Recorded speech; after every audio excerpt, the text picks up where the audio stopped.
জীবনে এমন কি আছে যা আপনাকে অজান্তে শিখরে পৌঁছে দিতে পারে বা আপনার পতনও ঘটাতে পারে? সঙ্গতি। যদি আপনি কোনো শ্রেষ্ঠ ব্যক্তির সঙ্গ লাভ করেন, তাহলে তার শুভ চিন্তা, তার গুণ, তার স্বভাব আপনার মধ্যে চলে আসবে। আপনি আরো শ্রেষ্ঠ হয়ে উঠবেন। আবার সেখানেই যদি আপনি কোনো দুষ্ট ব্যক্তির সঙ্গতি লাভ করেন, কোনো খারাপ মানুষের সঙ্গতি লাভ করেন, তাহলে আপনার শুভ চিন্তা, আপনার গুণ, তা যে কখন আপনার থেকে কেড়ে নেওয়া হবে সেটা আপনি জানতেও পারবেন না। দেখুন, এই সঙ্গতি হলো অত্যন্ত গুরুত্বপূর্ণ। এই সঙ্গতি আপনার নিয়তি নির্ধারণ করে। আপনাকে উদাহরণ দিলে, বৃষ্টির ফোঁটাকে দেখুন। যদি কোনো ফোঁটা গাছের পাতায় এসে পড়ে, তাহলে তা জীবন দান করতে পারে। যদি এমন কোনো ফোঁটা সাপের মুখে এসে পড়ে, তাহলে তা বিষে পরিণত হয়। যেমন সঙ্গ তেমন নিয়তি। এবার দুর্ভাগ্যের বিষয় হলো এটাই যে বর্ষার ফোঁটা নির্ধারণ করতে পারে না সে কোথায় পড়তে চায়। তার নির্বাচনের ক্ষমতা নেই। কিন্তু আপনার কাছে তো বিবেক আছে, আপনি ভাবতে পারেন, চিন্তা করতে পারেন। তাহলে আপনি ভাবুন, আপনি কি এমন সঙ্গ চান যা শ্রেষ্ঠ, নাকি এমন সঙ্গ চান যা অশুভ? নির্বাচন আপনারই। শ্রেষ্ঠ সঙ্গ বাছুন আর আমার সাথে ভালোবেসে বলুন, রাধা রাধা। আমাদের জীবনে অত্যন্ত গুরুত্বপূর্ণ একটা আশা বসবাস করে, বিশ্বাসের রূপে। বিশ্বাস যা আমরা ঈশ্বরের ওপর করি, ভাগ্য, প্রারব্ধের ওপর করি, নিয়তির ওপর করি। যখনই ভালো কিছু হয় আমরা বলি এ হলো ঈশ্বরের দয়া। যখন খারাপ কিছু হয় আমরা বলি এ হলো ঈশ্বরের মায়া। কখনো ঈশ্বর বা ভাগ্য বা প্রারব্ধ বা নিয়তি। আপনি নিজে কোথায় তা কখনো ভেবেছেন? আপনি বিশ্বাস করছেন ঈশ্বরের উপর, প্রারব্ধের উপর, কখনো নিজের উপর করেছেন? আমি আপনাকে একটা সহজ কথা বলি, যদি আপনি ঈশ্বরের উপর বিশ্বাস রাখেন, শুধুই ঈশ্বরের উপর বিশ্বাস, তাহলে আপনি সেটাই পাবেন যেটা আপনার ভাগ্যে লেখা রয়েছে। কিন্তু যদি আপনি নিজের উপর বিশ্বাস রাখেন, আত্মবিশ্বাস রাখতে শেখেন, তাহলে ঈশ্বর আর নিয়তি দুজনে মিলে আপনার ভাগ্যে সেটাই লিখবে যা আপনি চাইছেন। তাই মনে রাখবেন, সাফল্যের পথ হলো এই বিশ্বাস। নিজের আত্মবিশ্বাসকে ধরে রাখতে শিখুন। দেখবেন আত্মা প্রসন্নতায় ভরে উঠবে। তাহলে আসুন এই প্রসন্ন ভাব নিয়েই বলুন, রাধা রাধা।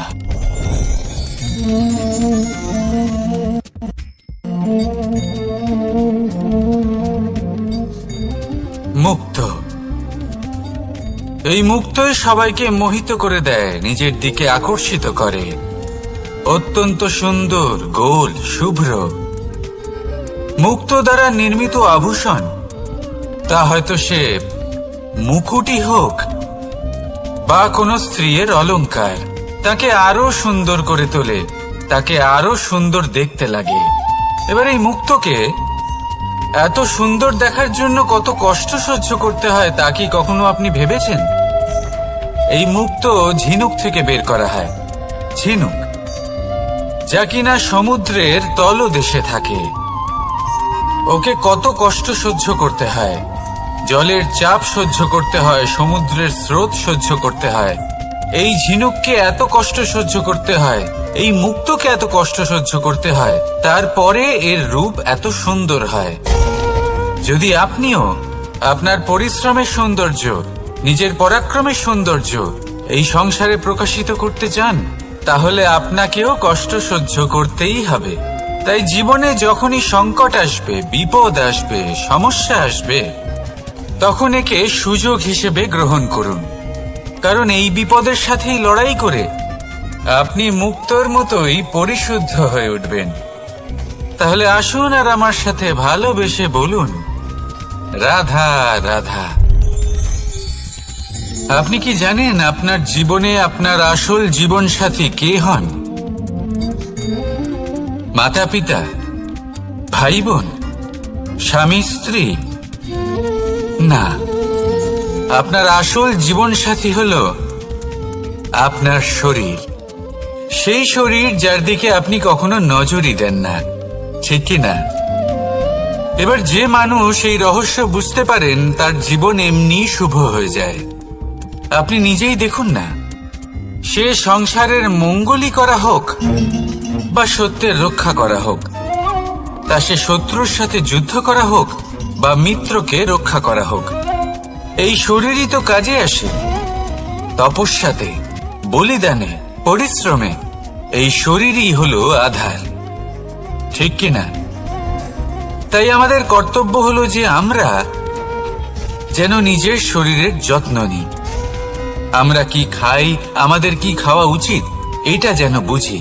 কোনটা সুপাচ্য আর কোনটা নয়, এটা যেন বুঝি। কারণ যেমন হবে অন্ন, মনও তেমনই হবে। যত ভালো অন্ন তত ভালো মন। আর সুস্থ শরীর হলো সুস্থ মনের আধার, এ কথা অবশ্যই মনে রাখবেন। আর যদি মন সুস্থ থাকে তাহলে সকল শুভ উদ্দেশ্য পূর্ণ হবে।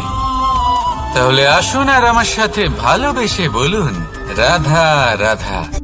কথায় আছে যে দৃষ্টি অত্যন্ত কঠোর হয়, অত্যন্ত শক্তিশালীও হয়।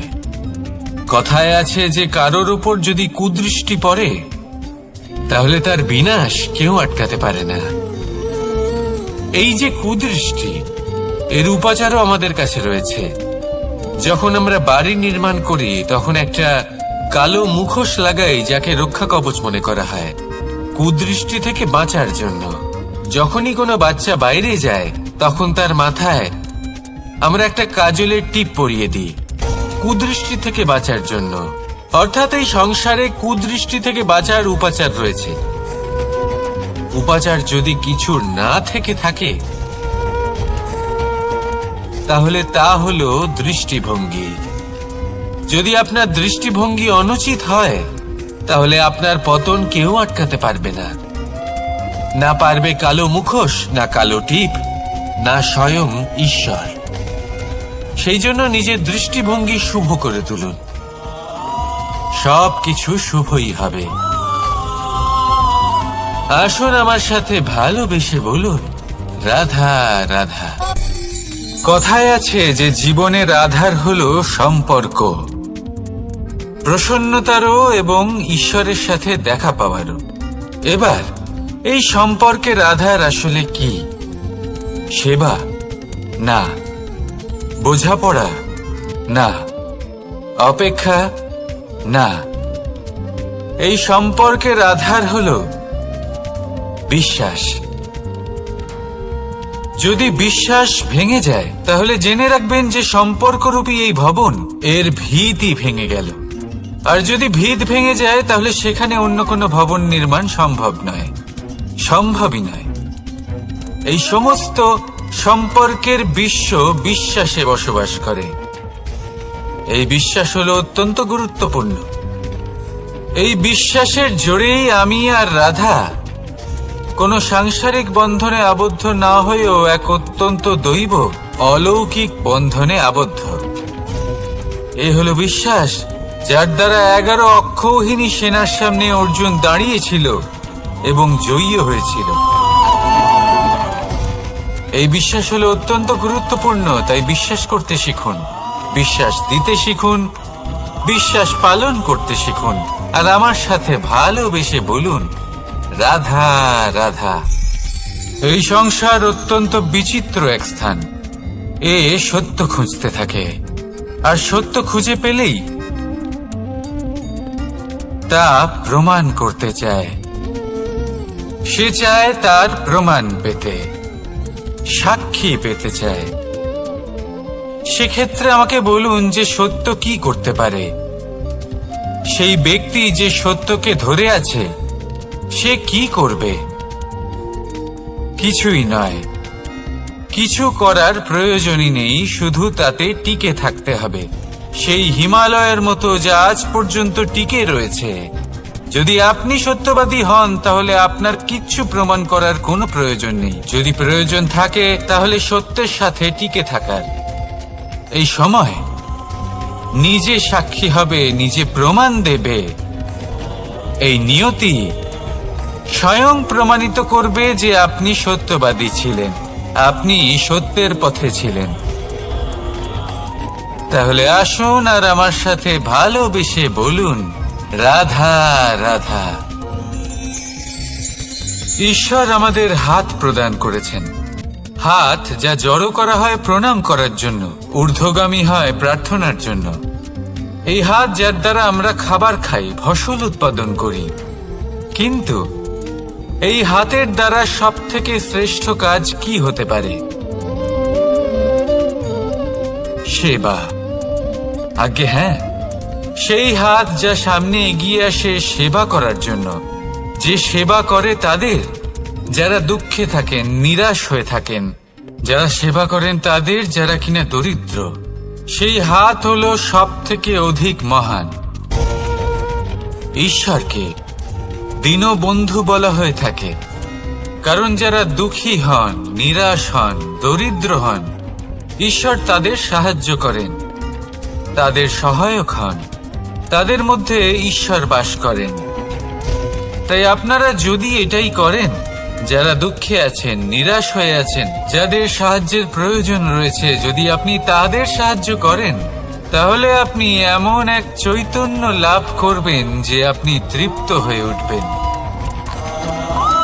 তাহলে সবার সেবা করুন আর আমার সাথে ভালোবেসে বলুন, রাধা রাধা। ভয়। জীবনে আমরা কোন কোন বিষয়ে ভয় পাই? কোনো মানুষকে হারানোর ভয়, কোনো মানুষ, কোনো সম্পর্ককে হারানোর ভয়, অর্থহানির ভয়, সময়হানির ভয়। এবার বিষয়টা হলো, এই ভয়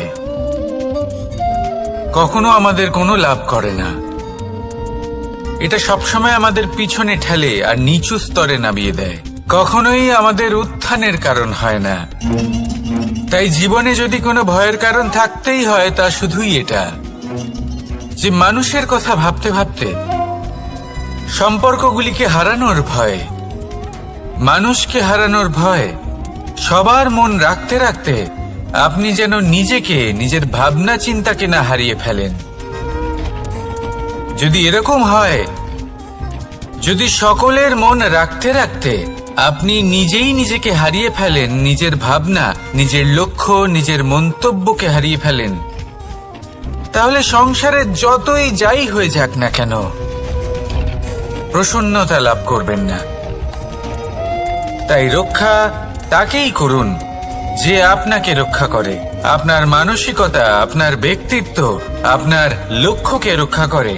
আর যদি কোনো বিষয় ভীত হতে হয়, তবে আপনি যেন নিজের উদ্দেশ্যের থেকে দূরে না চলে যান। তাহলে আসুন আর আমার সাথে ভালোবেসে বলুন, রাধা রাধা। সময় একটু একটু করে কেটে যায়, একটু একটু করে নিকটে আসে। খুব অদ্ভুত ব্যাপার। এই সময় প্রতিকূল হলেও একটু একটু করে কেটে যায়। এই সময় যদি ভালো হয় তাহলে একটু একটু করে নিকটে আসে। অনুচিত তখনই হয় যখন আমরা নিজেদের অসফলতার জন্য সময়কে দোষ দিই, কিন্তু আসলে তেমনটা হয় না। আপনার পরিশ্রম আর প্রয়াস দ্বারাই আপনি সাফল্য লাভ করবেন, সময়ের দ্বারা নয়। যদি এই সাফল্য একটা সুন্দর ভবন হয়, তাহলে সময় হলো তার দেওয়ালের রং, যা সময়ের সাথে বদলাবে, সময়ের সাথে ফিকেও হয়ে যাবে। কিন্তু সাফল্যের এই ভবন আপনাকেই নির্মাণ করতে হবে, আপনার পরিশ্রমের ইট দ্বারা এবং প্রয়াসের চুনসুরকি দ্বারা। তাই পরিশ্রম আর প্রয়াস করতে থাকুন, সাফল্য আপনি অবশ্যই পাবেন। সময় যদি আজ ভালো না হয়, তাহলে কাল অবশ্যই হবে। প্রয়াস করতে থাকুন আর আমার সাথে ভালোবেসে বলুন, রাধা রাধা। এ হলো গোলাপ ফুল। একে আমরা সকলেই চিনি। সমগ্র সংসার ভালোবাসে এই পুষ্পকে। এই ফুল দেখতেও সুন্দর। সবথেকে বেশি গুরুত্বপূর্ণ কথা হলো এর সুগন্ধ, যা দূর দূরান্ত থেকে ব্যক্তিদেরকে আকৃষ্ট করে। এই সুন্দর পুষ্প একটু মন দিয়ে দেখলেই দেখা যায় এর নিচে কাঁটা রয়েছে। এই সংসার বলে, এ প্রকৃতির কেমন রচনা, এত কোমল পুষ্প, এটা কি তীক্ষ্ণ কাঁটা সহ প্রস্ফুটিত হয়? এটাই হলো জীবনের সত্য। আমাদের অন্তরের সদ্গুণ, সেগুলিও এই ফুলের মতোই সুন্দর। সংসার এর সৌন্দর্য দেখতে পায়, এর সুগন্ধ চতুর্দিকে ছড়িয়ে পড়ে। কিন্তু এই সদ্গুণ জাগ্রত করে তোলার জন্য কঠোর পরিশ্রম করতে হয়, প্রতিনিয়ত চেষ্টা করে যেতে হয়। তাই জন্য যদি আপনি জানেন আপনার পথ উচিত কিন্তু তা কাঁটায় পরিপূর্ণ, তাহলে থামবেন না, চলতে থাকুন।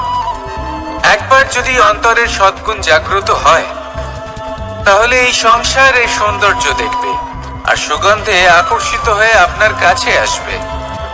এই মন, এই জীবন প্রসন্ন হয়ে বলবে, রাধা রাধা।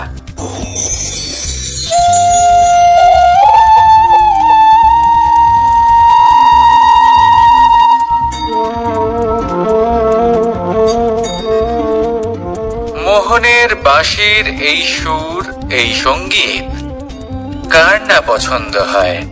সবারই খুব ভালো লাগে। এবার এই সুর আসে কোথা থেকে? কেউ বলবেন কৃষ্ণের হৃদয় থেকে। সত্য কথা, এই সুর হৃদয় থেকে নির্গত হয় এবং প্রকট হয় এই বাঁশি থেকে। এই বাঁশিটাকে দেখুন, এই চিত্রগুলি দেখুন। প্রত্যেকটা সুর থেকে নিজস্ব একটা স্বর নির্গত হয়। এবার যে ব্যক্তি এই সমস্ত সুর এবং স্বর বুঝতে পারেন, এতে নিপুণ, তিনি এই বাঁশির দ্বারা যে সুর নির্গত করবেন তা তো মধুর অবশ্যই হবে। এবার জীবনের সাথেও কিছুটা এরকমই ঘটে। জীবনের কিছু নীতি থাকে, অর্থ, কুটুম্ব এবং আধ্যাত্মিক। যদি জীবনের প্রত্যেকটা মুহূর্ত সুখময় হয় এরকম আপনি চান, তাহলে এই তিনটি নীতিতে আপনাকে নিপুণ হতে হবে। কোনো একটি বিশেষ নীতির প্রতি যদি আপনি বেশি ঝুঁকে পড়েন, তাহলে বাকি দুই নীতি থেকে যা সুখ লাভ করা সম্ভব তা পারবেন না। ধন অর্জন করতে হবে পরিবারের জন্য, পরিবারের সুখ মনের শান্তির জন্য, মনে শান্তির প্রয়োজন মনের শুদ্ধতার জন্য। যখন এই মন শুদ্ধ হবে, জীবন শুদ্ধ হবে, পবিত্র হবে, সুন্দর হবে এবং ভালোবেসে বলবে, রাধা রাধা। যত শক্তিশালী এই মন, তত শক্তিশালী এই শরীরও। এই যে আমাদের শরীর, এটা আসলে কি? এ হলো একটা রথের মতো। আর একটা রথ ততক্ষণ চলতে পারবে না যতক্ষণ না তাকে কোনো সারথি চালাবে। এই মন হলো শরীরের সারথি। এবার ভাবুন, যদি এই সারথি শক্তিহীন হয়, দুর্বল হয়, তাহলে এই রথের কি হবে? এটা উচিত পথে চলতে পারবে না, উচিত গতিতে চলতে পারবে না, মন মতো স্থানে এটা পৌঁছতেও পারবে না। সেই জন্য মনের শক্তি অত্যন্ত প্রয়োজনীয়। এবার মনের শক্তি আমরা কোথা থেকে লাভ করি? দৃঢ়তার শক্তি থেকে। এবার এই শক্তি আমরা কিভাবে বাড়াতে পারি? আমরা প্রতিদিন কিছু নতুন স্থির করি, কিছু ছোট, কিছু বড়। আর যেই আমরা নতুন কিছু পূর্ণ করি, আমাদের মনের শক্তি বেড়ে যায়। আর যদি পূর্ণ না করতে পারি, মনের শক্তি কমে যায়। একটা দেওয়ালের মতো ছোট ছোট ছোট ছোট শিলা আমরা একটার পর একটা স্থাপন করে একটা দেওয়াল তৈরি করি। এতগুলো পাথর যখন একত্রিত হয়ে যায়, তখন এমন এক দেওয়াল তৈরি হয় যাকে ভাঙা প্রায় অসম্ভব হয়ে দাঁড়ায়। সেরকমই হয় মন এবং দৃঢ়তা। ছোট ছোট কাজ করে নিজের লক্ষ্য পূর্ণ করুন। এই লক্ষ্য যদি পূর্ণ হয় তবে মনের শক্তি বাড়বে। কিছুটা এইভাবে যে যত বড়ই বিপদ আসুক না কেন, সেই বিপদ নিজে হার মেনে নেবে, কিন্তু আপনার মন ততটাই শক্তিশালী থাকবে। তাই মনের শক্তি বাড়াতে থাকুন, যাতে আপনি উচিত পথে চলতে পারেন, উচিত গতিতে চলেন আর মনোবাঞ্ছিত স্থানে পৌঁছতে পারেন।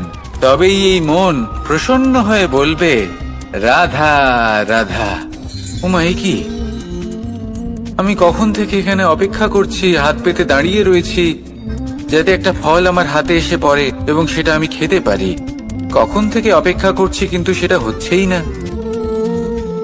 এবার আপনি বলবেন যে এসব কি বলছি, এ কি অদ্ভুত কথা বলছি। যদি ফল খেতে হয় তাহলে আমাকে বৃক্ষে চড়তে হবে, ফলের কাছে পৌঁছতে হবে, তবেই তো ফল পাবো। এবারে এটা অত্যন্ত সহজ ব্যাপার, কিন্তু এই বিষয়টা আপনি নিজের জীবনের প্রসঙ্গে ভেবে দেখুন। লক্ষ্য কোথায় আছে আপনি জানেন, সেই লক্ষ্যে পৌঁছানোর পথ কি সেটাও আপনি জানেন, সেই পথে চলার ক্ষমতাও আপনার রয়েছে, কিন্তু তাও আপনি নিজের লক্ষ্য লাভ করতে পারছেন না। কেন? কারণ আপনি অপেক্ষা করছেন যে লক্ষ্য আপনার সামনে চলে আসবে, কিন্তু তা হয় না। লক্ষ্য সে যাই হোক না কেন, ধন হোক, প্রেম হোক, কোনো সম্মান হোক বা মোক্ষ হোক, যদি আপনি তার দিকে অগ্রসর না হন তাহলে ফল প্রাপ্তি অসম্ভব ব্যাপার, তা কোনোদিনই হবে না। সেই জন্য আপনার চোখের সামনে আপনি যদি নিজের লক্ষ্য, তাহলে উঠুন এবং সেই দিকে অগ্রসর হতে শুরু করুন। নিজের অন্তরের সকল অশুভ গুণ দূর করুন, অলসতা ত্যাগ করুন, অজ্ঞানতা ত্যাগ করে দিন এবং চলতে থাকুন। অবশ্যই মনোবাঞ্ছিত ফল লাভ করতে পারবেন।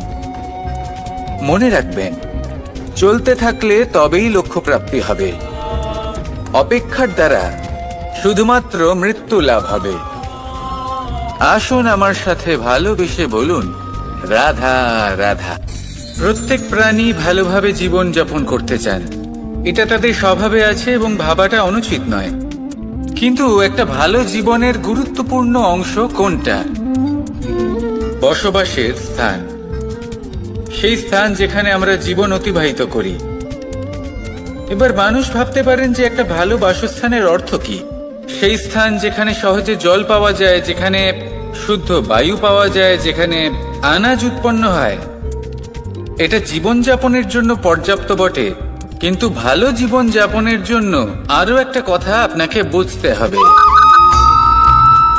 সাধু, জ্ঞানী, পণ্ডিত ব্যক্তি, এই সকল মহাপুরুষ, এনাদের যে বাসস্থান তা অত্যন্ত বিশেষ হয়। এখানে এক ধরনের বিশেষ ইতিবাচক শক্তি থাকে, এমন একটা স্থান যেখানে দেবতারাও বিচরণ করেন। জীবন আমরা সবাই যাপন করি, কিন্তু জীবনের উদ্দেশ্য শুধুমাত্র জীবন যাপন করা নয়। জীবনের উদ্দেশ্য হলো মুক্তি লাভ করা। আর এই সকল সাধু, জ্ঞানী, পণ্ডিত ব্যক্তি, এই সকল মহাপুরুষ আপনাকে মুক্তির পথে নিয়ে যেতে পারেন, কারণ এরা হলেন সেই মহাপুরুষ যারা নিজেদের অন্তরের বিকার, অহংকার, ক্রোধ, বিদ্বেষ, এই সকল দোষগুলিকে ত্যাগ করেছেন, এদের উপর বিজয় লাভ করেছেন। এমনই একজন ব্যক্তি আপনাকে মুক্তির পথে নিয়ে যেতে পারে। প্রয়োজন হলো শুধুই এনাদের চিনতে পারা, এদের কথা বুঝতে পারা এবং এদের দেখানো পথে চলা। যদি আপনি এটা করতে পারেন তাহলে এই মন প্রফুল্ল হয়ে বলবে, রাধা রাধা। কখনো কোনো বাগানের কোনো বৃক্ষকে দেখেছেন যেখানে সুগন্ধি ফুল থাকে, রসালো ফল থাকে? তখন মন প্রফুল্ল হয়ে ওঠে, মন থেকে সেই বৃক্ষের প্রতি ভালোবাসা জন্মায়। কিন্তু যিনি বাগানের মালিক, শুধুমাত্র তিনিই জানেন যে কিভাবে এই বৃক্ষকে আগলে রাখতে হয়, কিভাবে তার পরিচর্যা করলে এতে সুন্দর সুগন্ধি ফুল হবে, রসালো ফল হবে। কখনো কখনো প্রয়োজনের থেকে বেশি রোদ পেলে এই বৃক্ষগুলি শুকিয়ে যায়, প্রয়োজনের থেকে কম রোদ পেলেও এই বৃক্ষ কিন্তু শুকিয়ে যায়। প্রয়োজনের থেকে কম জল যদি পায়, এই বৃক্ষ শুকিয়ে যেতে পারে। প্রয়োজনের থেকে অতিরিক্ত জল যদি পায়, তখনও এই বৃক্ষের শিকড়গুলি নষ্ট হয়ে যেতে পারে। এবার এটাই কিন্তু আমাদের সংসারের সাথেও হয়। আমাদের সংসারের সকল প্রতিভাশালী ব্যক্তি, যেমন লেখক, বিচারক, প্রবক্তা, যোদ্ধা, এদের সবার ক্ষেত্রে এই কথাটাই প্রযোজ্য। যদি বেশি প্রশংসা করা হয়, তাহলেও এরা হারিয়ে যাবেন। প্রয়োজনের থেকে বেশি যদি নিন্দা করা হয়, তখনও তারা নত হয়ে পড়বেন। তাহলে আপনি এদের রক্ষা করুন এবং নিজেদেরও। মনে রাখবেন একটা কথা, জেনে রাখুন কখন কোন নিন্দায় আপনি লজ্জিত হবেন না, আর কখন কোন প্রশংসার দ্বারা নিজের মধ্যে অহংবোধ জাগ্রত করবেন না। এই মন সুপ্রসন্ন হয়ে বলবে, রাধা রাধা। জল এ হলো জীবনের আধার পঞ্চতত্ত্বের মধ্যে একটি, আর অত্যন্ত বিশেষ। এর থেকে অনেক বড় শিক্ষা পাওয়া যায়। এই জল গন্তব্যের বিষয়ে এর স্পষ্ট ধারণা আছে। ও জানে ওর লক্ষ্য কি, আর প্রয়াস করে ততদূর সে পৌঁছেও যায়। এটি পর্বত থেকে বয়ে নিচে নেমে আসে, নদীর সাথে সমাহিত হয়ে তার সাথে বয়ে চলে, চিরসবুজ বনানী গড়ে তোলে, প্রাণীদের তৃষ্ণা নিবারণ করে, সামনে এগিয়ে চলে, মানুষের সাথে মিলিত হয়। যারা একে বাঁধের মধ্যে বেঁধে রাখতে চেষ্টা করে, সে বন্দি দশাতেও থেকে যায়, মানুষের কল্যাণ করে। তারপর বাঁধ থেকে মুক্তি পেয়ে এগিয়ে চলে, কোথাও ধাক্কা খায়, কোথাও বাধা পড়ে, কোথাও যদি পথ খুঁজে না পায়, তাহলে পথ খুঁজেই নেয়, আর যেখানে পথ থাকে না সেখানে পথ বানিয়ে নেয়, আর শেষ পর্যন্ত নিজের লক্ষ্যে পৌঁছেই যায়, অর্থাৎ সমুদ্রে গিয়ে সমাহিত হয়ে যায়। আমাদেরও কিছুটা এরকমই হয়ে উঠতে হবে। যেখানেই যাবেন সকলের কল্যাণ করুন, সামনে এগোন। আপনি কোথাও পড়ে গেলে, ধাক্কা খেলে আঘাত লাগবেই, উত্থান পতন লেগেই থাকে। সামনে এগোতে থাকুন। কোথাও পথ না পেলে তা খুঁজে নিন, কোথাও পথ না থাকলে তা বানিয়ে নিন। নিজের গন্তব্যের কথা সব সময় মনে রাখুন। শেষ পর্যন্ত নিজের মোক্ষ লাভ আপনি অবশ্যই করবেন। আর আমার সাথে ভালোবেসে বলুন, রাধা রাধা। জীবনের প্রত্যেক মুহূর্ত আমাদের কিছু না কিছু শিক্ষা দেয়, নির্ভর করছে আমাদের দৃষ্টিভঙ্গির উপর। যেমন নদী হলো আমার অত্যন্ত প্রিয়, নদীতে ভ্রমণ করতে আমার খুব ভালো লাগে। কি বলেন? নদীতে সবসময় নতুন কিছু থাকে, ও পুরনো কিছুই নিয়ে বসে থাকে না। সব সময় প্রবাহমান, কখনো থামে না। ততক্ষণ থামে না যতক্ষণ না সাগরে গিয়ে সমাহিত হচ্ছে। ঠিক এইভাবেই আমাদেরও উচিত নিজের জীবন অতিবাহিত করা, নদীর মতো। প্রত্যেক মুহূর্ত নতুন, তাই সেইভাবেই জীবন যাপন করুন। পুরনো কিছুই একত্রিত করে রাখবেন না, বিগত স্মৃতির মাঝে নিজেকে হারিয়ে ফেলবেন না। এই যে বর্তমান, এই যে মুহূর্ত, সেটাই হলো সর্বশ্রেষ্ঠ। এর মাঝেই জীবন যাপন করুন, নদীর মতো প্রবাহমান হতে শিখুন। আপনি শিখে গেলে তাহলে মনে রাখবেন, আমার আপনার মাঝে বিচরণ করতে বড়ই ভালো লাগবে। যে ব্যক্তি আনন্দের সাথে জীবনের প্রত্যেকটা মুহূর্ত অতিবাহিত করে কোনো চিন্তা ছাড়াই, প্রবাহমান হয়, কখনোই থামে না, যতক্ষণ না মুক্তি লাভ করছেন, এমন ব্যক্তির মধ্যেই রাধাকৃষ্ণ বসবাস করেন। তাহলে আসুন আমার সাথে ভালোবেসে বলুন, রাধা রাধা। সূর্যের প্রকাশ অন্ধকারকে দূর করে দেওয়া সেই মহানায়ক। এই সূর্যের প্রকাশ যখন পৃথিবীতে এসে পৌঁছয়, কি হয়? এই পৃথিবী জেগে ওঠে, প্রত্যেক প্রাণী জেগে ওঠে, মানুষ জেগে ওঠে, নিজের কর্ম করেন, জীবন যাপন করেন। এই ঘুমের মৃতপ্রায় স্থিতি কাটিয়ে উঠে জীবন যাপন করতে শেখেন। এটাই হলো প্রভাব সূর্যের প্রকাশের। এবার এই প্রকাশ যে সূর্যের থেকে পাই তিনি কি করেন? তিনি নিজেকে জ্বালান আমাদের জীবন প্রদান করার জন্য। প্রত্যেকটা মুহূর্ত তিনি তাপ সহ্য করেন আমরা যাতে সেই প্রকাশ লাভ করি। এটাই হলো জীবনের সারমর্ম। যদি আপনিও এই সংসারে প্রকাশ ছড়িয়ে দিতে চান তাহলে আপনাকেও তপ্ত হতে হবে, নিজে জ্বলতে হবে, সেই কর্ম করতে হবে যেটা কঠিন হতে পারে কিন্তু আসলে শ্রেষ্ঠ। তবেই এই সংসারের সেবা করতে পারবেন, সংসারকে পথ দেখাতে পারবেন। নিজের অন্তরের প্রকাশ জাগ্রত করুন, তবেই সেই সকল ব্যক্তি যারা পাপের অন্ধকারে নিমজ্জিত হয়ে আছেন তারা জাগ্রত হবে। সেই সকল ব্যক্তিকে জাগিয়ে তুলুন, প্রেরিত করে তুলুন সুখী হওয়ার জন্য যারা সুখী হতে পারছেন না।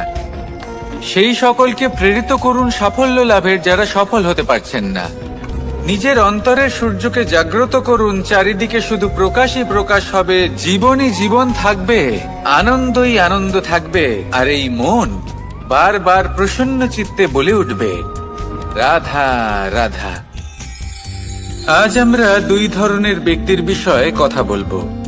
প্রথম জন হলেন যে প্রয়োজনের থেকে অনেক বেশি পরিমাণ ধন উপার্জন করে থাকেন। তার কাছে ততটা ধন থাকে যতটা তার প্রয়োজনও নেই, তারপরেও আরো ধন উপার্জন করতে চেষ্টা করতে থাকেন। সকল সম্ভব চেষ্টা করেন, সকল সম্ভব কর্ম করেন, তা সে উচিত কর্ম হোক বা অনুচিত, তাতে তাদের কিছুই যায় আসে না। তারা শুধুই এই সংসারের সকল সুখ ভোগ করতে চান, সকল স্বাচ্ছন্দ্য লাভ করতে চান। আজীবন তারা প্রচেষ্টাই করতে থাকেন। এবার এই করতে গিয়ে তারা ভারাক্রান্ত হয়ে সমস্যার সম্মুখীন হন। এনাদের সমগ্র জীবন এই চেষ্টাতেই চলে যায় জীবন যাপন করার বদলে। অন্যদিকে আরেকজন ব্যক্তি যিনি জানেন তার প্রয়োজন কতটুকু আর শুধুমাত্র সেই পরিমাণ ধন অর্জন করেন, তার থেকে বেশি একটুও নয়। উনি যদি দুবেলা খেতে পান, মাথা গোজার ঠাঁই পেয়ে যান, সেটাই পর্যাপ্ত। তাতেই তিনি আনন্দে জীবন যাপন করেন, না কোনো বৃথা চিন্তা করেন, না কোনো বৃথা কষ্ট করেন। এবার আমি আপনাদের জিজ্ঞেস করব, এই দুই ব্যক্তির মধ্যে আপনি কোন ব্যক্তি হতে চাইবেন? বেশিরভাগ মানুষ এটাই বলবেন যে আমরা সেই দ্বিতীয় মানুষ হতে চাই যারা সন্তুষ্ট। কিন্তু যদি মন দিয়ে দেখেন আপনিও সেই কর্মই করছেন যা প্রথম ব্যক্তি করেন। আপনারা সবসময় চেষ্টা করে চলেছেন, এটাও লাভ করতে হবে, ওটাও লাভ করতে হবে, আমার এটারও প্রয়োজন, ওটারও প্রয়োজন। আপনি অনেক কিছু লাভ করেছেন, কিন্তু প্রশ্ন এটাই যে আপনার কি সেই সবকিছুর প্রয়োজন রয়েছে? এর উত্তর আপনার অন্তর মনে রয়েছে। আপনার মন জানে যে আপনার প্রয়োজন কতটুকু। সেখানে গিয়ে দেখুন। সন্তুষ্টি মানুষকে আনন্দ দেয়।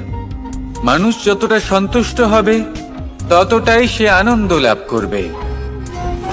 এবার আপনাকে এই সিদ্ধান্ত নিতে হবে যে আপনি কখন আর কোথায় সন্তুষ্টি লাভ করবেন, কত কিছু লাভ করার পরে সন্তুষ্ট হবেন।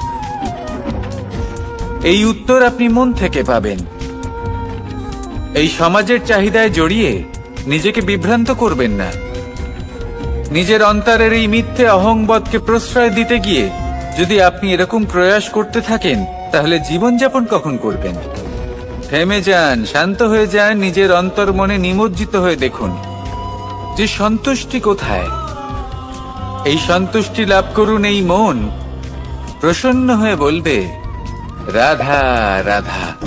ক্ষমা একটা অত্যন্ত সুন্দর শব্দ, আমার খুব প্রিয় শব্দ, কিন্তু এই ক্ষমা কখন আর কিভাবে প্রয়োগ করতে হবে সেটা বোঝা প্রয়োজনীয়। এক, যদি আপনি কোনো অন্যায় করেন আর ক্ষমা না চান, ক্ষমা প্রার্থনা না করেন, ক্ষমা চাওয়া থেকে এড়িয়ে যান, তাহলে তাতে আপনারই ক্ষতি হবে। কিভাবে? ক্ষমা না চাইলে মনের মধ্যে অহংকার জাগ্রত হয়, আর অহংকার তো প্রকৃত অর্থে আমাদের ক্ষতিই করে।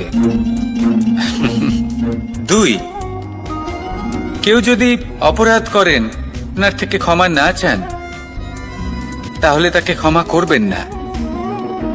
ক্ষমা হলো অত্যন্ত অমূল্য, আর না চাইতেই কাউকে ক্ষমা দান করা এটা উচিত নয়। 3, যদি কেউ আপনার সাথে অনুচিত কিছু করেন, অপরাধ করেন, আর আপনার থেকে ক্ষমা চান, তাহলে তাকে ক্ষমা করে দিন। তাতে আপনার অন্তরের করুণাবোধ জাগ্রত হবে, প্রেম জাগ্রত হবে, আর তা আপনার জন্য শুভ হবে। 4, যদি আপনি নিজে কোনো অপরাধ করেন, তাহলে অবশ্যই ক্ষমা চাইবেন। তাতে আপনারই লাভ হবে। কিভাবে? সামনের ব্যক্তি আপনাকে ক্ষমা করুক বা না করুক, আপনার অন্তরের অহংকার ক্ষীণ হবে, আর এই মন আরো নির্মল হয়ে উঠবে। এই ক্ষমা অত্যন্ত অমূল্য, ভেবেচিন্তে একে ব্যবহার করুন, আর আমার সাথে ভালোবেসে বলুন, রাধা রাধা।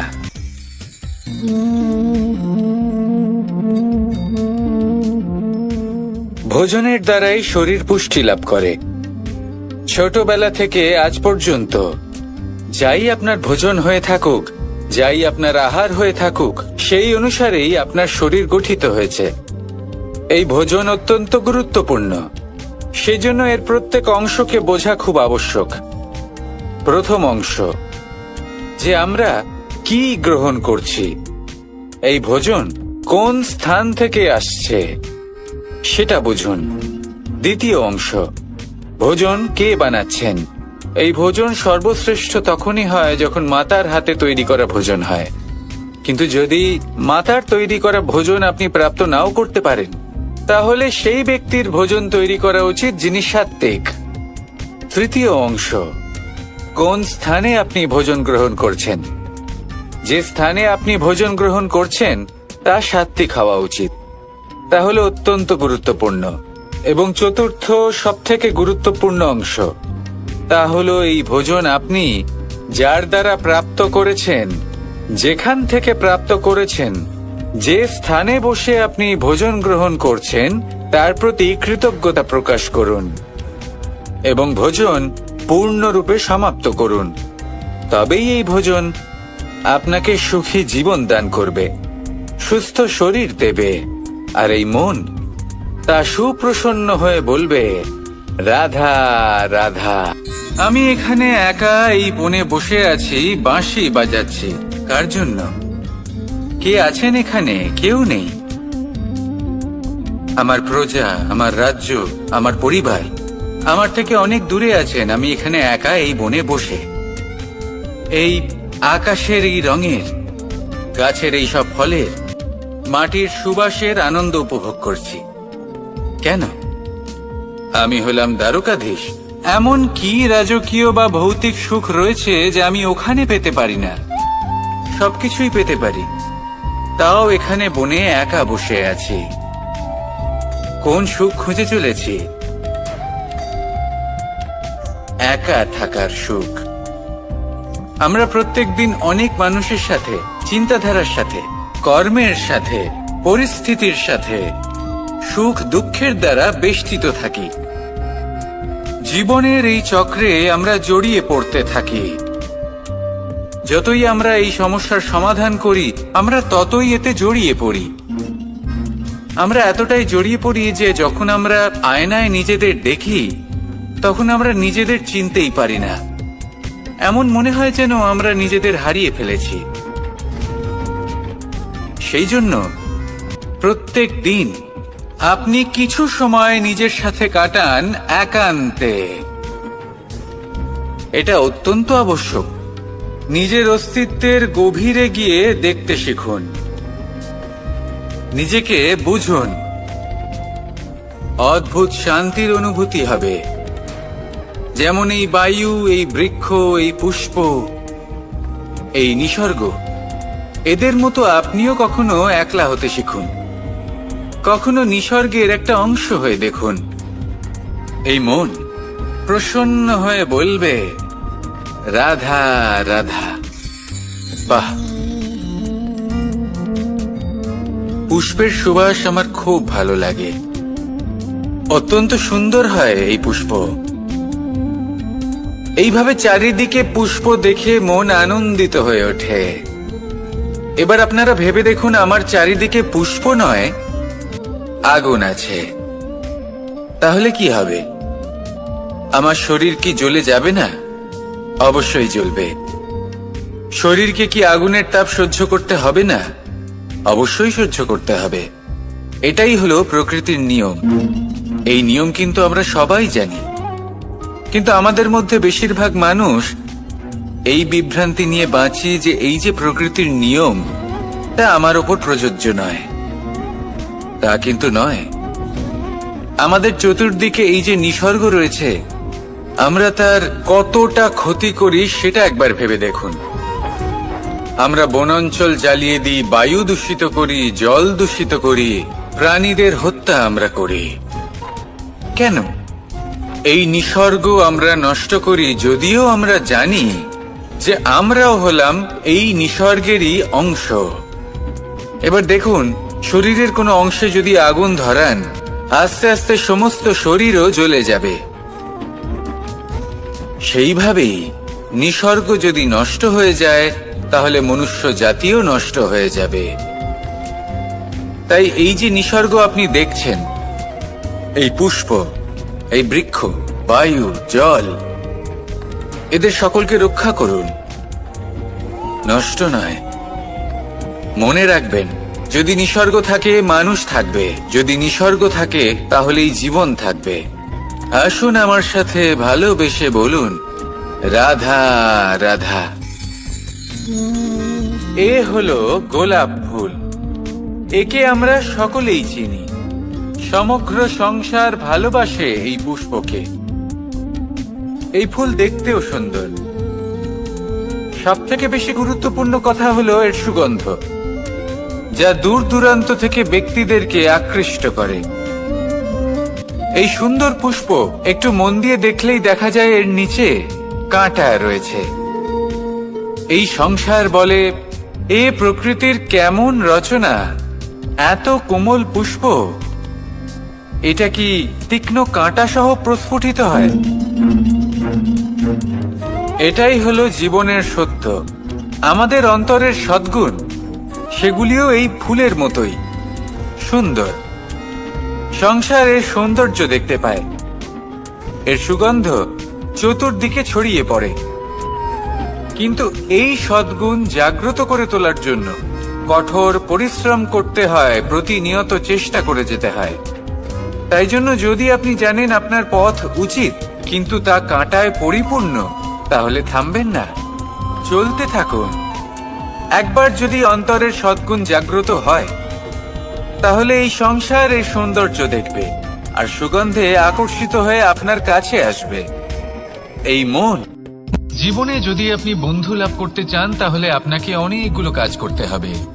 প্রথমে একজন যোগ্য পাত্র সন্ধান করতে হবে, তারপর তার সাথে সময় কাটাতে হবে, সুখ দুঃখে তার সাথে থাকতে হবে, তবে গিয়ে সে বন্ধু হবে। কিন্তু যদি আপনি শত্রু খুঁজতে চান, তাহলে কোথাও যাওয়ার দরকার নেই, কারণ আপনার সবথেকে বড় শত্রু আর কোথাও নেই, আপনারই মনের মধ্যে, আপনার চেতনায় রয়েছে। ক্রোধ, মোহ, লোভ, কাম, মদ, মাৎসর্য। এ এমন 6 সবথেকে বড় শত্রু, যা আপনার আগামী 7 জন্ম নষ্ট করে দিতে পারে, যদি আপনি এদের না সামলাতে পারেন। এবার এদের সাথে যদি যুদ্ধ করতে হয়, তাহলে একটা মহাভারতের মতো দেখুন, যেখানে অর্জুনও আপনি আর কৃষ্ণও সেই আপনি। কারণ এই যুদ্ধ আর অন্য কারোর সাথে নয়, বরং নিজের সাথে। এগুলো অন্তর মনের যুদ্ধ, আর এটা জয় করা যেতে পারে নিয়ন্ত্রণ এবং অনবরত চেষ্টার দ্বারা। তাই এটাই করুন, এই 6 শত্রুকে পরাজিত করুন এবং আমার সাথে ভালোবেসে বলুন, রাধা রাধা। বেশিরভাগ মানুষই এই কথা জানেন যে আমাদের শরীর 5টি তত্ত্ব দ্বারা নির্মিত, যাকে আমরা পঞ্চতত্ত্ব বলি। জল, অগ্নি, বায়ু, ধরিত্রী এবং আকাশ। এবার এই কথা আমরা সকলে জানি, কিন্তু এগুলোর সাথে কিছু গুণ জড়িয়ে রয়েছে যেগুলো আমরা দেখতে পাই না। যদি এই গুণগুলি আমরা আত্মসাৎ করতে শিখে যাই, তাহলে সাক্ষাৎ পরমেশ্বরের দর্শন আমরা পেতে পারি।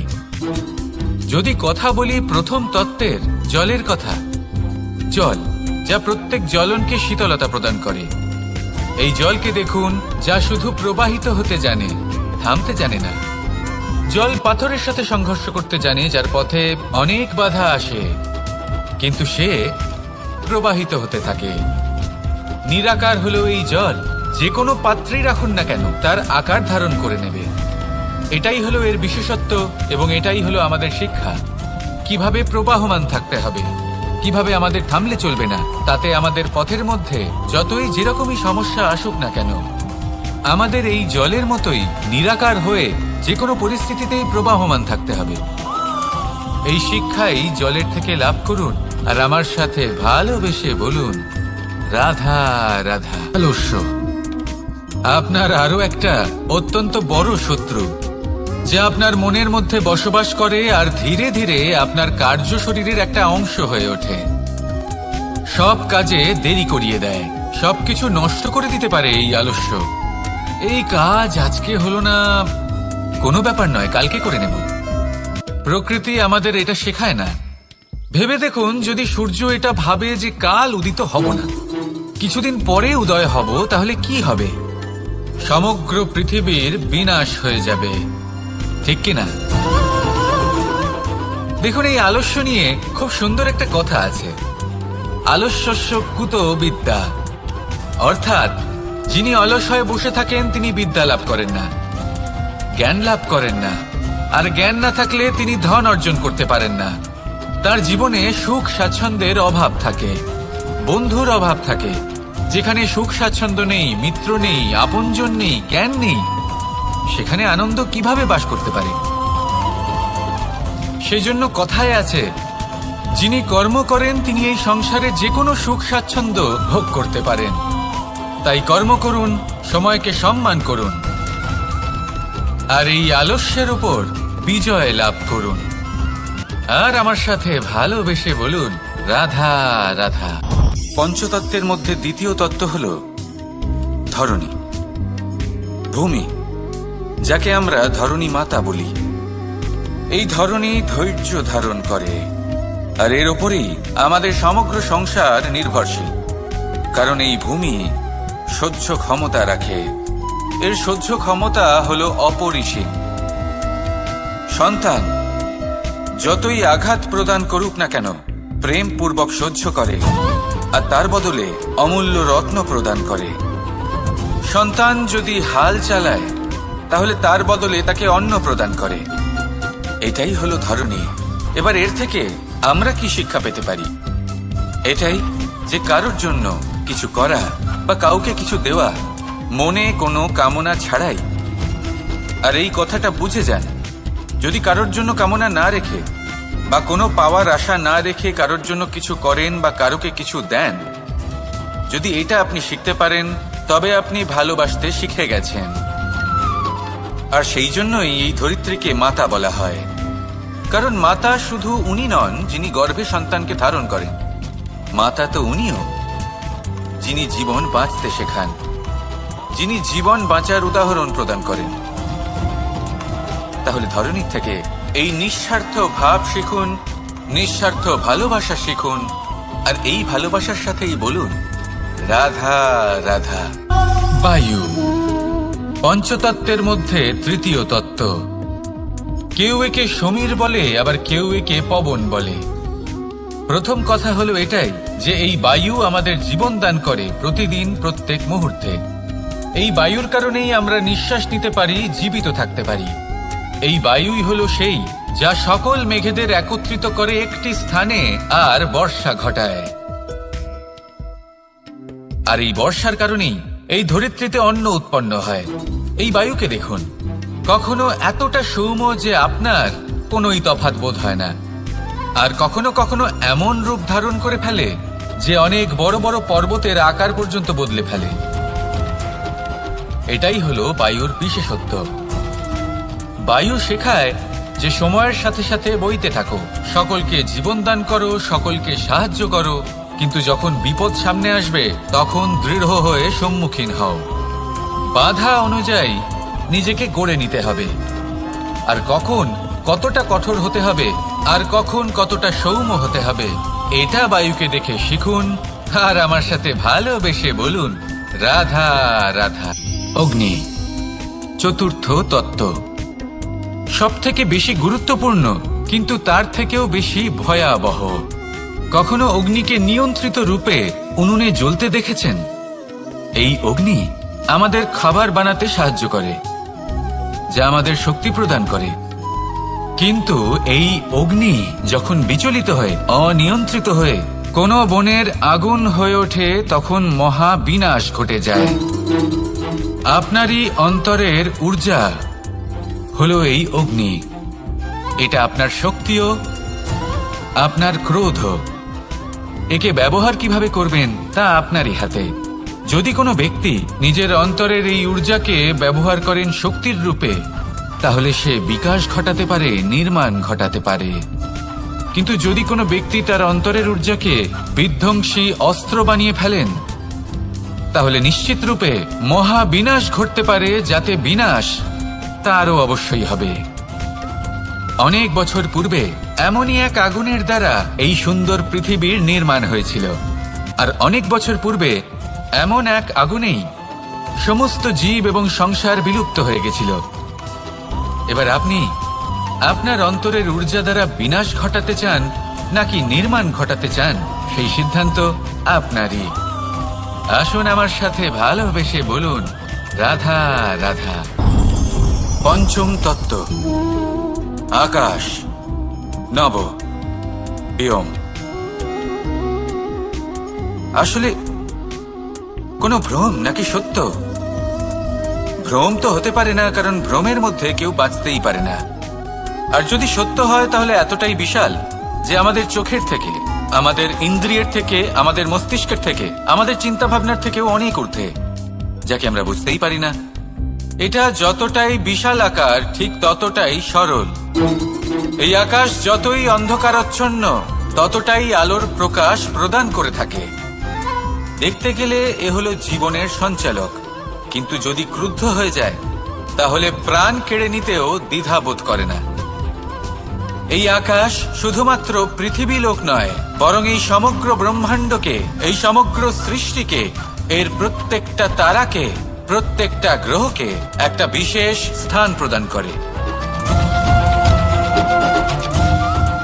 এর নিজের কোনোই অস্তিত্ব নেই, কিন্তু সকলকে অস্তিত্ব প্রদান করে। এটাই হলো এই আকাশের মাহাত্ম্য। এই আকাশে হলো মাহাত্ম্যের প্রতিরূপ, যা আমাদের ভাবনা দ্বারা উৎপন্ন হয়। আপনিও আকাশের মতো এই বোধকে আপন করে নিন। আপনার জীবনও আকাশের মতন মহান এবং বিশাল হয়ে উঠবে। আর তখনই মন সুপ্রসন্ন হয়ে বলবে রাধা রাধা। কাম তৃতীয় পুরুষার্থ। এবার অধিকাংশ মানুষই কাম বলতে বিলাসিতা, বাসনা, লালসা মনে করে ফেলে। আসলে এমন কিছুই নয়। কামের বাস্তবিক অর্থ কি? কামের বাস্তবিক অর্থ হল কামনা। প্রতিটা ব্যক্তি, প্রতিটা মানুষ, প্রতিটা জীব এই সংসারে কোনো না কোনো বিশেষ কারণে আসে। সেই কারণকে পূর্ণ করার জন্য কর্ম করাকে কাম বলে। এখন সেটা সবার জন্য ভিন্ন হতে পারে। কারোর কাছে সেটা জ্ঞান অর্জন করা হতে পারে, আবার কারোর কাছে নির্মাণ করা হতে পারে। কারোর জন্য পরিবারকে সঞ্চালন করা হতে পারে, আবার কারোর জন্য এই সংসার থেকে পাপ দূর করা হতে পারে। কিন্তু সব থেকে গুরুত্বপূর্ণ হলো যে মানুষ যেন নিজের কর্ম ঠিক করে করে, সম্পূর্ণ যত্ন নিয়ে করে। তৃতীয় পুরুষার্থ মানে এই কাম। এটার অনুচিত অর্থ নিজেকে বোঝানো মানেই সমগ্র জীবনকে অর্থহীন করে দেওয়া। তাই প্রেম দ্বারা আপনার এই সংসারে আসার কারণটাকে অনুসন্ধান করুন, আর এই প্রেমের সাথেই বলুন রাধা রাধা। এবার এই পুরুষার্থের বিষয়ে আপনারা অবশ্যই শুনেছেন। মোক্ষ চতুর্থ পুরুষার্থ। আপনারা কি জানেন এই মোক্ষ আসলে কি? ধর্ম, অর্থ, কামনার পালন করতে করতে মৃত্যু লাভ করা, এটাই কি মোক্ষ? না, মোক্ষ হলো সেটাই যা জন্ম এবং মৃত্যুর ঊর্ধ্বে। প্রত্যেক ব্যক্তি, প্রত্যেক জীবই সংসারে কোনো না কোনো বিশেষ প্রয়োজনে আসে। ধর্মপথে, সৎপথে অর্থ উপার্জন করা, প্রয়োজনকে পূর্ণ করার চেষ্টা করতে করতে সেই প্রয়োজনকে পূর্ণ করা তাকে মুক্তির পথে নিয়ে যায়, যা হলো মোক্ষ। যদি এই মোক্ষ লাভ না হয়, তাহলে মানুষ জন্ম এবং মৃত্যুর এই চক্রে বারবার ফিরে আসবে। তাই নিঃস্বার্থভাবে সদ্ভাব নিয়ে কর্ম করুন, সকলকে ভালোবাসুন, আর আমার সাথে বলুন রাধা রাধা। মানুষ বড়ই বিচিত্র প্রাণী। অধিক থেকে অধিকতর ধন লাভ করার চেষ্টায় নিজের শরীরকে নষ্ট করে ফেলেন, নিজের শক্তি হারিয়ে ফেলেন, নিজের সামর্থ্য হারিয়ে ফেলেন। আর যে ধন লাভ করেন সেটা কোথায় যায়? সেই শক্তি, সেই সামর্থ্যকে আবার ফিরে পাওয়ার জন্য। আর কিছু মানুষ জীবন এমন ভাবে যাপন করেন যেন তা কখনোই শেষ হবে না, কিন্তু শেষ তো সবারই হবে। আর যখনই শেষটা কাছে চলে আসে, তখন মানুষ এটা বুঝতে পারেন যে সে জীবনকে উপভোগ করেননি। তার কারণটা কি? লালসা। এই লালসা জন্ম দেয় লোভকে, আর এই লোভ জন্ম দেয় আপনারই বিনাশকে। সেই জন্য আজ আপনার কাছে যা কিছু আছে, যেমনটা আছে, তার সাথে জীবন যাপন করুন, পূর্ণরূপে যাপন করুন। আপনার কাছে যতই ধন, শক্তি, মান থাকুক, তা সবার মধ্যে ভাগ করতে শিখুন। ভাগ করলে ভালোবাসা বাড়ে, আর এই ভালোবাসা দ্বারা জীবন আরো সুখময় হয়ে ওঠে। তাহলে আসুন আর আমার সাথে ভালোবেসে বলুন রাধা রাধা। মন। জীবনে যখনই কোনো বস্তু বা সুখ স্বাচ্ছন্দ্য অধিক মাত্রায় আপনার কাছে চলে আসে, তখন নিজেকে শ্রেষ্ঠ মনে করার একটা প্রবণতা দেখা যায়, যা হয় আত্মবিশ্বাসে পরিণত হয়, নয়তো অহংকারে। এবার আত্মবিশ্বাস আর অহংকারের মধ্যে অনেক বড় পার্থক্য রয়েছে। আমি এটা করতে পারি, আমি ওটাও করতে পারি, এ হলো আত্মবিশ্বাস। শুধুমাত্র আমি এটা করতে পারি, শুধুমাত্র আমি ওটাও করতে পারি, আমি হলাম সর্বশ্রেষ্ঠ, এটা হলো অহংকার। এবার এই অহংকার, এর ধ্বনি অনেক দূর প্রবাহিত হয়, আর এর প্রহার সর্বপ্রথম আপনাকে বিপর্যস্ত করে। এবার এই অহংকার, এর বিপরীত শব্দ হলো বিনয়, অর্থাৎ নিজের ঊর্ধ্বে উঠে অন্যের বিষয় ভাবনা চিন্তা করা, সংসারের বিষয় ভাবা। এই বিনয়ী হবার চেষ্টা করুন, একের থেকে অনেক হওয়ার চেষ্টা করুন, এবং একসাথে থাকার চেষ্টা করুন। নিশ্চিত রূপেই আপনি বিকাশের কারণ হবেন। মত্ততা থেকে নিজেকে দূরে রাখুন, অহংকার থেকে নিজেকে দূরে রাখুন। এই মন প্রসন্ন হয়ে বলবে রাধা রাধা। জীবনে যখন কোনো ব্যক্তি নিজের লক্ষ্য প্রাপ্তির জন্য নিরন্তর পরিশ্রম করতে থাকেন, চেষ্টা করতে থাকেন, তখন তিনি কষ্ট অনুভব করেন, কখনো শারীরিক কষ্ট, কখনো মানসিক কষ্ট। এবার উনি এটা ভাবতে থাকেন যে আমি কি উচিত করছি নাকি অনুচিত করছি। কারণ অন্যদিকে এমন একজন ব্যক্তিও আছেন যিনি একদমই পরিশ্রম, চেষ্টা করছেন না। তিনি মদিরা পান করেন, বিলাসিতায় জীবন কাটান, অলস প্রকৃতির হয়ে ওঠেন, নিদ্রাতে বিলীন হয়ে থাকেন, আর ভাবেন যে তিনি সুখ লাভ করছেন। কিন্তু এরকম কেন হয়? কারণ যখন আমরা সৎ পথে থাকি, উচিত পথে চলি, লক্ষ্য প্রাপ্ত করার জন্য চেষ্টা করতে থাকি, তখন আমাদের ভেতরে থাকা নেতিবাচক শক্তি এবং পাপ এই দেহকে ত্যাগ করে দেয়। আর এই অনুভূতিটাই আমাদের দুঃখের অনুভূতি দেয়, কষ্ট দেয়। এবার সেখানে যদি আমরা কুপথে চলি, অনুচিত পথে চলতে থাকি, তাহলে আমাদের ভেতরে থাকা পুণ্য এবং ধনাত্মক শক্তি আমাদের দেহ ত্যাগ করে দেয়।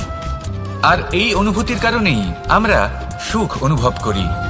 কিন্তু কখনো ভাববেন যে এই সুখ বেশি সময় পর্যন্ত থাকে না। সেই জন্য সবসময় মনে রাখবেন, যদি আপনি জানেন যে এটাই আপনার লক্ষ্য, এটাই উচিত পথ, শুভ পথ, তাতে নিরন্তরভাবে এগিয়ে যেতে চেষ্টা করতে থাকুন। এই কষ্ট আপনাকে সুখের পরাকাষ্ঠায় কখন পৌঁছে দেবে তা আপনি জানতেই পারবেন না। আসুন আমার সাথে ভালোবেসে বলুন রাধা রাধা। ঈর্ষা আমাদেরই মনে বসবাস করা আরো একটা শত্রু। তবে এই শত্রু কখনো কখনো আমাদের জন্য লাভদায়কও হতে পারে, কিন্তু যদি আমরা সতর্ক না থাকি তাহলে সেটা ততটাই ঘাতক হয়ে উঠতে পারে। যদি আপনার কোনো প্রতিদ্বন্দ্বী থেকে থাকে যে এগিয়ে চলেছে, তাকে দেখে আপনার মনে ঈর্ষা উৎপন্ন হয়, আর ঈর্ষাবশত আপনি নিরন্তর চেষ্টা করতে থাকেন, পরিশ্রম করতে থাকেন সামনে এগোনোর জন্য, তাহলে তার দ্বারা আপনার বিকাশই হবে। কিন্তু যদি আপনি নিজের বিরোধীকে শেষ করতে দেওয়ার জন্য অগ্রসর হন, তাকে বিনাশ করার জন্য অগ্রসর হন, তাহলে এই ঈর্ষা প্রথমে আপনার বিনাশ অবশ্যই করবে। একটা কথা আছে, এটা পশু প্রবৃত্তি, আপনি শুধুই নিজের বিকাশের কথা ভাববেন। তিনিই হলেন প্রকৃত মানুষ, যিনি অন্য মানুষের জন্য প্রাণও দিতে পারেন। এই ঈর্ষা যদি আপনাকে বিকাশের পথে নিয়ে যেতে পারে তাহলে খুবই ভালো। যদি আপনাকে অন্য কাউকে বিনাশ করে দেওয়ার পথে অগ্রসর করে তাহলে তার থেকে দূরে থাকাই ভালো। যেমন ধরুন, আপনার কাছে একটা সূচ আছে যার দ্বারা আপনি ছেঁড়া কাপড়ও সেলাই করতে পারবেন বা অন্য কারোর পাত্রে ছিদ্রও করে দিতে পারবেন। আপনি কি চাইবেন, নিজের বিকাশ নাকি অন্য কারোর বিনাশ? সিদ্ধান্ত আপনারই। আসুন আর আমার সাথে ভালোবেসে বলুন, রাধা রাধা। বিষ এবং অমৃত, এর ভিত্তিতেই সংসার চক্র চলতে থাকে। যখন সমুদ্র মন্থন হয়েছিল তখন এই দুই প্রাপ্ত হয়েছিল। প্রথমে বিষ পাওয়া গেল, তারপর অমৃত। জীবন মন্থন করলেও এগুলো লাভ করা যায়। এবার এই যে বিষ, তা হলো অমৃতের থেকে অনেক বেশি শক্তিশালী এবং সেই জন্যই অনেক বেশি ঘাতকও। এবার বোঝার চেষ্টা করি এই বিষ আসলে কি। যে কোনো বস্তু বা কোনো ভাব যদি মাত্রার থেকে বেশি পরিমাণে আপনার কাছে থাকে, প্রয়োজনের থেকে বেশি আপনার কাছে থাকে, তাহলে সেটা আপনার কাছে বিষ সমান হতে পারে। তা সে ধন হোক, শক্তি হোক, সম্মান হোক, ইত্যাদি ইত্যাদি। যদি আপনার কাছে এমন কিছু থেকে থাকে যা মাত্রার থেকে বেশি পরিমাণে আপনার কাছে আছে, তাহলে তাকে ভাগ করতে শিখুন। যদি আপনি ভাগ করতে শিখে যান তাহলে এই বিষই আপনার জন্য অমৃতে পরিণত হবে, আর তাদের কাছেও অমৃত সমান হয়ে উঠবে যাদের এই সাহায্যের প্রয়োজন। তাহলে ভাগ করে নিতে শিখুন আর আমার সাথে ভালোবেসে বলুন, রাধা রাধা। কোনো বাড়িতে, কোনো পরিবারে যখন কারোর জন্ম হয় তখন তা কত সুখের মুহূর্ত হয়।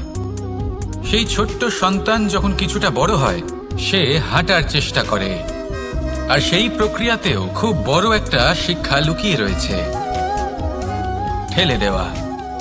যখন আপনি হাঁটতে চান, সামনে এগোতে চান, তখন আপনি কি করেন? নিজের পায়ের তলার যে মাটি তাকে আপনি পেছনে ঠেলে দেন। ব্যাস, এই একই জিনিস তো জীবনেও শিখতে হবে। এবার যদি আপনি জ্ঞানের পথে অগ্রসর হতে চান তাহলে অজ্ঞানতাকে পেছনে সরিয়ে দিতে হবে। যদি আপনি প্রকাশের দিকে এগোতে চান তাহলে অন্ধকারকে পেছনে সরিয়ে দিতে হবে। যদি আপনি ভবিষ্যতে সফল হতে চান তাহলে অতীতের যে অসফলতাগুলিকে পেছনে সরিয়ে দিতে হবে। যে জল বইতে বইতে থেমে যায় তাকে আমরা নালা বলে থাকি, তার থেকে দুর্গন্ধ বের হয়। কিন্তু যে জল বইতেই থাকে তাকেই আমরা পবিত্র জল বলি। তাহলে আপনিও কর্ম করতে থাকুন, কখনো থামবেন না। আর আমার সাথে ভালোবেসে বলুন, রাধা রাধা। যোগাসন। যোগাসনে আসন অত্যন্ত গুরুত্বপূর্ণ। এবার আমি বলবো সবথেকে শ্রেষ্ঠ আসন কোনটি। আশ্বাস। নিজেকে আশ্বস্ত করতে থাকুন যে আমি আছি, সব ঠিক হবে, যা হচ্ছে ভালোর জন্য হচ্ছে। এই আশ্বাস আপনাকে জীবনে এমন ধনাত্মক বিশ্বাস দেবে যে আপনি বড় বড় সমস্যার সমাধান করতে পারবেন। এবার যদি কথা বলি সবথেকে কঠিন সময়ের, তাহলে সেটা হলো বিচ্ছেদের। যা মা সীতাকে সহ্য করতে হয়েছে শ্রীরামের জন্য, রাধা কৃষ্ণকেও সহ্য করতে হয়েছে। যে ব্যক্তি বিচ্ছেদের সময় সঠিক পথে চলে এসেছে সে জীবনে অনেক শ্রেষ্ঠ স্থানে অবশ্যই পৌঁছতে পারবে। এবার যদি কথা বলি সবথেকে জরুরি এবং গুরুত্বপূর্ণ সময়ের, তাহলে সেটা হলো সংযোগ। সকলকে সাহায্য করতে থাকুন। আপনি অন্যদের সাহায্য করে তাদের যত আনন্দ দিতে পারবেন ততটাই আনন্দ আপনারও জীবনে অবশ্যই আসবে। আসুন আর আমার সাথে ভালোবেসে বলুন, রাধা রাধা। কামবোধ, এটাই আপনার অন্তরের প্রথম শত্রু। বেশিরভাগ মানুষই কামবোধ বলতে লালসা বোঝেন, কিন্তু এটা সম্পূর্ণ সত্য নয়। কামের আসল অর্থ হলো কামনা। এটা খুবই সহজ ব্যাপার। মনুষ্য শরীর থাকলে, মানুষের মন থাকলে এই কামনা অবশ্যই থাকবে। এবার এটাই দেখতে হবে যে এই কামনা নেতিবাচক কামনা নাকি ইতিবাচক কামনা। অন্য কারোর জিনিসে নজর দেওয়া, অন্য কোনো মানুষের উপর নজর দেওয়া, কোনো অনুচিত বস্তুর দিকে নজর দেওয়া, এই নেতিবাচক কামনা। আর এই দুষ্কামনা মানুষকে দিয়ে অপকর্ম করাবে। তাই মনে রাখবেন, যে ব্যক্তি নিজের কামনাকে নিয়ন্ত্রণে রাখতে পারেন তিনি সঠিক পথেও থাকেন, সঠিক লক্ষ্যে পৌঁছতেও পারেন। যিনি কামনা নিয়ন্ত্রণে রাখতে পারেন না তিনি তার পথও হারিয়ে ফেলেন এবং লক্ষ্যচ্যুতও হন। তাই মনে রাখবেন, নিজের কামনাগুলিকে নিয়ন্ত্রণে রাখুন, কাম নামক এই শত্রুর ওপর বিজয় লাভ করুন, আর আমার সাথে ভালোবেসে বলুন, রাধা রাধা। ক্রোধ আপনার অন্তরের আরো একটা শত্রু। এই ক্রোধ আসলে কি? আপনার মনের এক ভাবনা, যা আপনার মনেই উৎপন্ন হয়। এই মন আত্মার সাথে যুক্ত থাকে। এখন একটা ভাবনা যা আত্মার সাথে যুক্ত থাকে তাকে অনুচিত কেন বলা হয় সেটা বোঝার চেষ্টা করুন।